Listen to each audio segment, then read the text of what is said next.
తెలంగాణలో కాంగ్రెస్ ప్రభుత్వం ఏర్పడిన దగ్గర నుంచి సీఎం కేసీఆర్ ప్రజలకి దూరంగా ఫామ్ హౌస్కే పరిమితమయ్యారు. లోక్సభ ఎన్నికలు రావడంతో ఇప్పటికిప్పుడే పార్టీ నాయకులను కలుసుకుంటున్నారు. అలాగే సీఎం రేవంత్ రెడ్డి లక్ష్యంగా రాజకీయ యుద్ధానికి సై అంటున్నారు.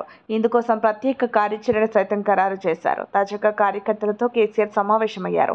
కొత్త సీఎం తనను తిడుతున్నారని కేసీఆర్ చెప్పుకొచ్చారు. అంతేకాదు 10 ఏళ్లు రాష్ట్రాన్ని పదిలంగా కాపాడుకుంటామని తేల్చేశారు.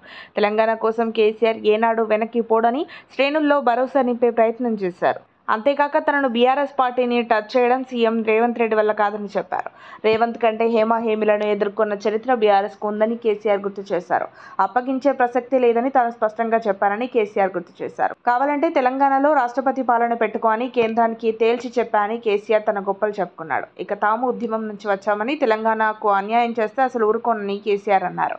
అసెంబ్లీ ఎన్నికల్లో ఓటమి చెందిన తర్వాత కేసీఆర్ ప్రజల్లోకి రాలేదు. గాయమైందన్న సెంటిమెంట్తో లోక్సభ ఎన్నికల గండం గట్టెక్కాలని భావించారు. అయితే రేవంత్ కేసీఆర్ బాగోతాలు ఒక్కొక్కటి బయట పెడుతున్నారు. తెలంగాణ ప్రయోజనాలని తాకట్టు పెట్టింది, జగన్తో సయోధ్యతో సాగర్ జలాలని వదిలేస్తుంది. అలాగే కేసీఆర్ ప్రభుత్వ అవినీతి అన్ని రేవంత్ ప్రజల్లోకి తీసుకువచ్చారు.